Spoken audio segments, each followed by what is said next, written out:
আমরা প্রথমে দেখি আমার প্রেমিস নাম্বার 1, ইফ গড আচ্ছা, এক্সিস্ট। আপনার শেষ আমি হয়েছে? আমি বলি। আচ্ছা, 30 সেকেন্ড, 30 সেকেন্ড, আপ 30 সেকেন্ড, আপনি কি 30 সেকেন্ড, আচ্ছা, 30 সেকেন্ড। ইফ গড এক্সিস্ট আমার প্রেমিসের প্রথম অংশ। ইফ গড এক্সিস্ট, দেন আমি এখন আগে প্রুভ করব যে গড এক্সিস্ট করে কিনা। আমার গড যদি এক্সিস্ট করে তাহলে আমার হচ্ছে যে প্রথম প্রেমিস সত্য, দেন আমি প্রুভ করব 2 নাম্বার প্রেমিস, দেন আমার কনক্লুশন সত্য হতে বাধ্য ডিডাকটিভ আর্গুমেন্ট অনুযায়ী। সো আমাকে সুযোগটা কিন্তু আপনাকে দিতে হবে।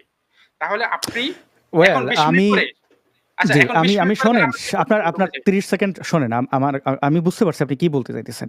জি। আপনি একটা বিষয়, আপনি কি আপনার বলছেন ভাই? উদ্দেশ্য আপনি কথা কি বলছেন আপনি বলেন। হ্যাঁ, আমি বলতেছি। দেখেন, একটা আপনার উদ্দেশ্যটা কি? উদ্দেশ্য যদি থাকে যে আপনি বিভিন্ন টার্ম ইউজ কইরা, মানে আমাদের দেশের মানুষরা তো ইংরেজি ভাষাভাষী না। আমি একটা ইংরেজি মানে ভাষা ব্যবহার করে এমন একটা দেশে থাকি। সারাদিন শুনি, প্যারা লাগে, বুঝছেন? আপনি আমার দেশের ভাই, আপনি আমার ভাষাভাষী মানুষ।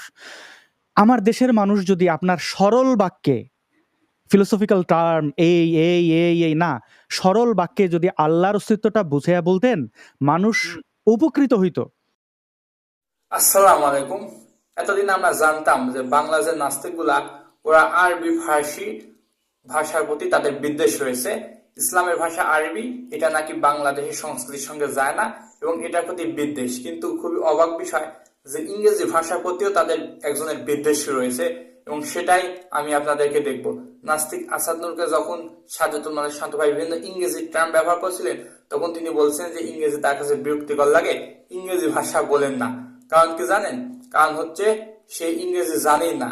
সেই যে ইংরেজি জানে না তার কাছে তো ইংরেজি প্যারা লাগবেই এবং বাংলা ভাষার পাশাপাশি সে ইংরেজি ভাষার প্রতিও তার বিদ্বেষ শুরু হয়েছে। চলুন বিষয়টা আমরা দেখি।